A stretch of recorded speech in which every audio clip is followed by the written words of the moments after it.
French regional elections have dealt a serious setback for Emmanuel Macron and Marine Le Pen. Neither of their parties managed to secure a single victory. So what will this mean for next year's presidential race? And is the political map in France changing? This is Inside Story.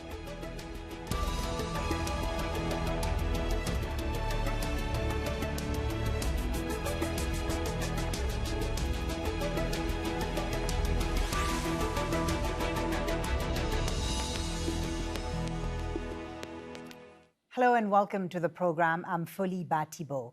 This week's regional elections in France were supposed to bolster the chances of victory for the nation's top two candidates ahead of next year's presidential vote. But neither Emmanuel Macron's governing party nor Marine Le Pen's far right won a single region in Sunday's vote. That will likely prove challenging, particularly for Macron after 5 years of being in office and without a regional victory to show for it. Macron will face competition from centre-right candidate Xavier Bertrand, who comfortably won the Hauts-de-France region. The results suggest next year's presidential race may be more wide open than many thought. Le Pen's main disappointment was in the southern stronghold of Provence-Alpes-Côte d'Azur. That's despite making attempts to attract more voters by softening her anti-immigration and anti-EU stance. Je suis plus que jamais déterminé. I'm more than ever determined to devote all my energy and my will to rehabilitate politics, to give it back its usefulness and its efficiency to the benefit of the French, because the presidential election appears, more than ever, to be the election that will allow us to have a change in politics and in policies. And may the French give us their support in this mission. I'm calling on the French from tomorrow to build together the alternative that France needs. So let's take a closer look at the results of France's regional elections. As we mentioned, Macron's centrist Republic on the Move has failed to win any region in its first regional election. The party was not yet established the last time the vote was held in 2015. Exit polls suggest Conservatives kept 7 regions and the left is still in control of 5. And nearly all the incumbent regional leaders who ran, whether left or right, won victories in Sunday's vote. That, of course, includes Conservative Xavier Bertrand, who's now poised as the centre-right's best choice for challenging Macron and Le Pen in next year's race to the Élysée. Now, voter turnout was at record lows in the 2 rounds. Abstention rates were estimated at more than 65% as the majority of young voters failed to show up. Here's what some of them had to say. I am one of those who abstained. I didn't vote in these elections. I couldn't find what I was looking for in terms of candidates. I didn't want to vote for the left because I was deceived, and I didn't want to vote for the right either because I have never voted for them. Instead of constantly pointing the finger at the French people, it will be better to see the problem in the political class. People are not interested in voting because they feel that they are not heard.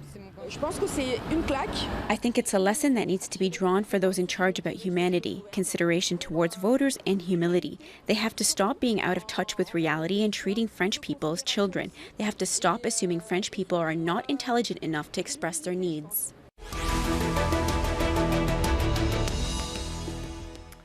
Well, let's bring in our guests for today's Inside Story. In Paris, we have Nacira Guenif, a sociologist and professor at the University of Paris 8. In Bath, in the UK, Aurelien Mondon, a senior lecturer in politics at the University of Bath and author of Reactionary Democracy. And in Saint-Malo, France, Jacques Reland, a senior research fellow at the Global Policy Institute. A warm welcome to you all. Thank you very much for joining us. Jacques Reland, let me start with you, please, if I can. There's been relentless talk of a Macron-Le Pen duel in next year's presidential election, and yet here you have their parties performing really badly in these regional elections. To what do you attribute this dismal performance? What went wrong for them?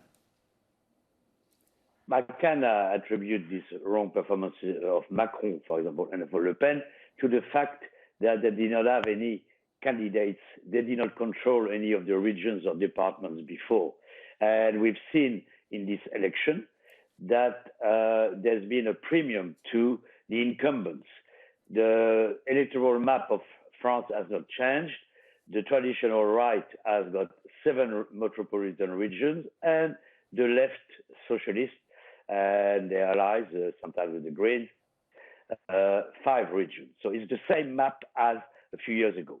So that was a problem for the National Front and the LREM, the movement of Macron.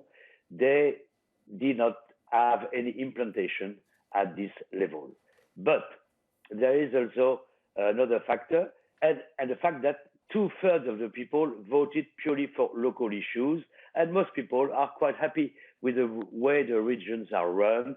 The regions are in charge of transport, education, and economic development. And after the COVID crisis, people felt that the situation was managed pretty well. So therefore, they were pleased and did not feel the need to change. Right. So, but that low turnout that you're talking about time, there, Jacques Reland, let me just interrupt you for a second. There was clearly a very low turnout. Could it also be down to the fact that there is a disconnect between the French electorate and the French political system? There is a disconnect between the French electorate and the people who've seen it. And people have decided to act politically, but not throughout parties or throughout the normal elections. Especially the local elections don't matter that much, except for municipal elections. When you elect mayors and mayoresses, therefore the turnout is high. For many people don't know exactly what the regions are doing. And at the same time, it's true. It's part of a trend where especially the young people, 9 in 10 abstained. And we've seen that most people who voted were people, the older the age, the higher the turnout was. Okay. And young people are not really do not feel connected with parties, but it doesn't mean that young people are disinterested in politics. They might not be interested in parties, but they are interested in associations, act locally. There's many ways to express your ways politically, as we've seen in France. Right. It can be done outside party traditional politics through the Yellow Vest movement. Is a very good example of political involvement outside the traditional party. Nacira, let me bring you in because I see that you want to jump in here. Jacques Reland says local elections don't matter a lot because, you know, to try to explain this low turnout. So is any of what's happening today relevant to next year, to 2022, in your opinion? Yes, it is definitely relevant to what's happening in the past and in the close future. And I would add that the fact that there was a very poor turnout, maybe also explained by the fact that there is a defiance against the state. Let's not forget that the way the pandemic was dealt with was quite hectic along those months. And also that these elections were not supposed to take place at this very time because of the pandemic. So there is a defiance that can be explained through this turnout. And also the fact that the young people wouldn't vote has not so much to do with the fact that they are distancing themselves from politics on the whole, as your author just said, but rather that the way the elections are dealt with in France and organized is at odds with the way younger generations are relating to organization, to expressing themselves. I mean, they use Facebook, they use Instagram when they want to know about what's going on the street, what are the demonstrations, what are the trends. They go on Instagram and asking those people to go to a place to vote or file all kinds of forms in order to ask someone else to vote for them is just completely disconnected from the way they engage. So there is a disconnect. Let me bring Aurelien into the conversation. Aurelien, Macron's party, the Republic on the Move, had pledged to revolutionize and rejuvenate French politics, and yet you have this very disappointing performance from them. Why do you think the president's party has failed to convert 5 years in power at the national level into grassroots support? Well, I think it's been an appalling presidency in this regard, really. I think, the noise that Macron was making in the campaign of 2017 and straight after his election on a number of matters, whether it's with regard to democracy, whether it's regard to certain progressive elements that he was talking about at the time, he's backtracked on them massively, and instead he's become a typical politician. He's become yet another establishment politician, which I think was obvious that it would happen this way, but I think people hoped for something better. I mean, it's worth remembering that in 2017, when Macron is elected, many people voted for him, not because they believed in him, not because he was a breath of fresh air, but because he was the least worst candidates for many people. And it's also worth remembering that the people who actually brought him to power were not young people. They were not the people that he was supposed to be appealing to, but instead it was older people. And I think he's kind of made lots of kind of turnarounds throughout his presidency, and I think that hasn't helped at all. And the fact that he's been trying to move to the right has really, I think, caused a lot of issues and a lot of distrust amongst the electorate, and people are just massively put off by the public discourse in France at the moment. They don't recognize themselves in that public discourse that is based on moral panics, on Islamophobia, on various moral panics, cancel culture, and so on and so forth. And I think people have other issues that they want tackled and they want to be discussed, and they don't find themselves in these discussions by our politicians or our media. It's interesting that you say, Aurelien, that Macron has been trying to move to the right because Marine Le Pen, the far-right leader, Jacques Reland, has been accused of moving away from the far right. She's been accused of trying to be too soft now within her party. How do you explain the far right's performance? I mean, they haven't won a single region. They were expected to win at least 3, if not 5, including the southern PACA region. What went wrong for Marine Le Pen's far right? Okay, it's difficult to extrapolate and to draw lessons from a local election towards the national level. But I think it's important. I think Macron has lost out in this election, but Le Pen is the big loser, because Le Pen thought that she had attained a certain degree of credibility through the detoxification of the program, trying to become move more towards the center right on some issues. For example, Le Pen has a program which is fairly left-wing when it comes to the economy, but has remained very strongly right and strongly obsessed with law and order and immigration. And some of his partisans think that that's the reason for the fact that she's not managed to increase her share of the vote and to inspire confidence. But I don't agree with that. I think that in many respects, she's hitting glass ceiling in a way. People have not been too pleased. The memory of the debate in 2017, the catastrophic debate, the presidential remains debate. People. She's not, the presidential debate.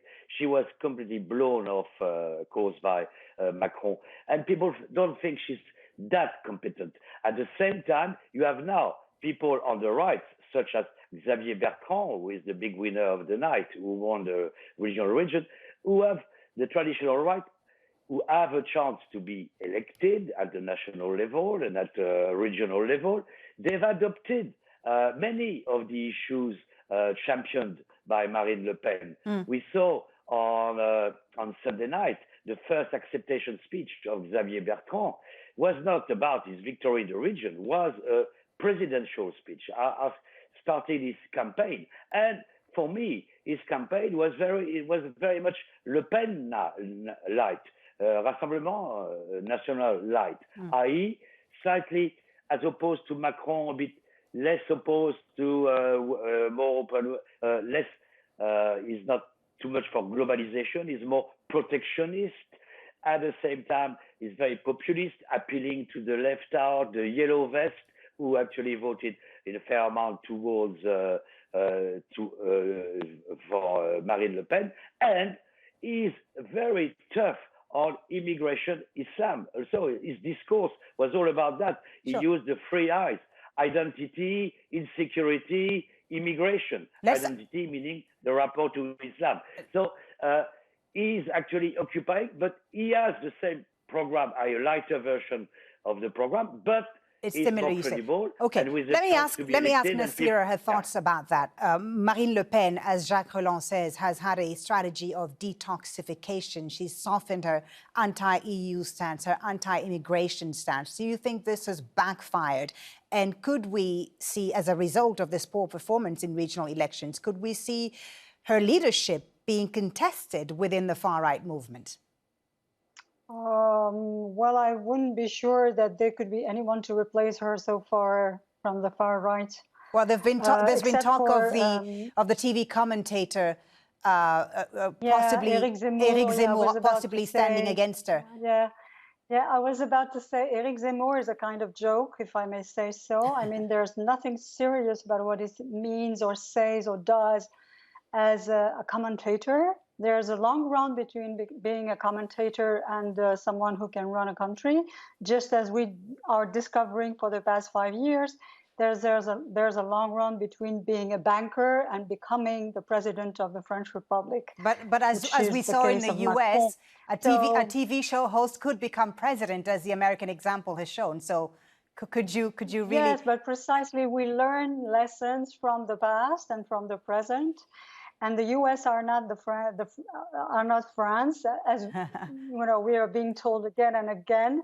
Although I wouldn't agree on all issues about the U.S. being so different from France, but about this one, about the fact that someone who he's on TV could become the next president, I wouldn't trust very much that people would take seriously the kind of.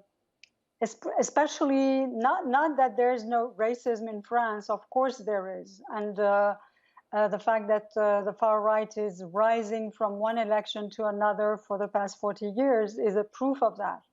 But nevertheless, I would say that a lot of people would not consider, like in Italy, like in Brazil, that someone that has never been at the center and being someone who has been running responsibilities could be able to run a country.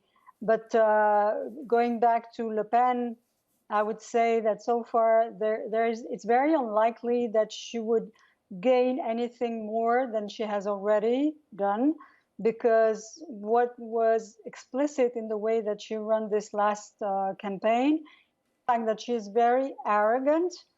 And she takes for granted the fact that, of course, people would want to vote for her party and for her. She personalizes a lot the election. And at the same time, one should keep in mind that this last election was very much about ideological attacks, about framing people that are not supposed to be loyal to the Republic, which has nothing to do with the way regions are run. Okay, so let me ask Aurelien his thoughts about this. Just moving away from the performance of the far right and the president's party. We saw, Aurelien, a strong boost for mainstream parties of the right and the left. The French daily Le Monde describing it as the revenge of the parties of the old world. The left, the socialists in particular, were essentially considered as dead. How do you think they were able to come back from the dead? Was this an ideological victory, as Nacira seems to say? No, I don't think so. And I don't think they came back from the dead. And I don't see the Socialist Party playing any role in the national elections next year. And I'm not even sure Les Républicains will either. So I think they are very much the old world. And I don't think they've managed to recreate themselves in the last few years and to offer something that actually the French people want. I think what's fascinating about the results, really, and you know, going back to Le Pen, Macron, Les Républicains, is that they are occupying a very, very small section of the French electorate and French politics, which is interested in security, in immigration, in Islamophobia, all of these kind of things, which of course appeal to a certain number of people, but only appeal to so many people. And these so many people, you know, the Front National has rarely managed to do more than 10 to 15% of registered voters. You know, these kind of ideas only appeal to a small section of the electorate. And I think what we're seeing with this massive abstention, 2/3 of the population abstaining, yes, that's second order elections, but still 2/3 of the population abstaining, I think shows us that there is a demand for different kinds of politics, for politics that are actually not the old world of the Socialist Party, not the old world of Les Républicains, not Sarkozy, not François Hollande, but also not the far right. And all we've been giving to people and to the French people in terms of political discussion and public discussion in the last few years has been around issues of the far right. I think people are tired of it. They're seeing through that. They're seeing through the fact that, you know, their day-to-day issues are not down to immigration, they're not down to Islam, they're down to other things. And I think what they want is proper alternatives. But so unfortunately, what are these the alternatives are not discussed. then? And that's Jacques when Roland, you see Eric Zemmour being, you know. Jacques Roland, what are your thoughts on this? Aurelien seems to say that the French are not interested in traditional parties anymore, whether left or right. What are the alternatives, if not left or right? At the moment, I don't see many alternatives. I see, but and I agree to a certain extent with Aurelien that people are not that bothered at the local, when you talk to them, when you sit, are not that really obsessed with the issues which have been bandied by the National Front, the Three Eyes, as we say. But unfortunately, and that's a problem, the campaign is also, but the campaign is starting now. But really, the agenda of the campaign has been set like in 2002 when Le Pen came second to Chirac in the first round. On these issues, day in, day out, on television in France. You have even now the news channel on which Eric Zemmour appears, which tends to promote always this climate of insecurity and always linking it to immigration or very often to Islam. And it's beginning maybe to tire some people, but it seems to be paying off because every single party has been obliged to take a position to that. Obviously, the left can have a very, to oppose it, but at the same time, they have to show some credibility on the issue of law and order. And the problem is going to dominate the campaign, and it frightens me. If it's a campaign based on that, we've seen that, for example, Macron was not that bothered about this issue of identity. He's far more on the left than Le Pen. He's had to pay lip service with his speech on laïcité last autumn, which was very interesting and misunderstood in the Muslim world, thinking that he was attacking Islam. He's very soft. Identity has never been his thing. Okay. And therefore, he would like the election to be on other issues, but unfortunately, the agenda has been set by Marine Le Pen and the people like Eric Zemmour in the media, and unfortunately, it's also been taken up by the people on the right, by the Republicans. And we saw, as I said earlier, that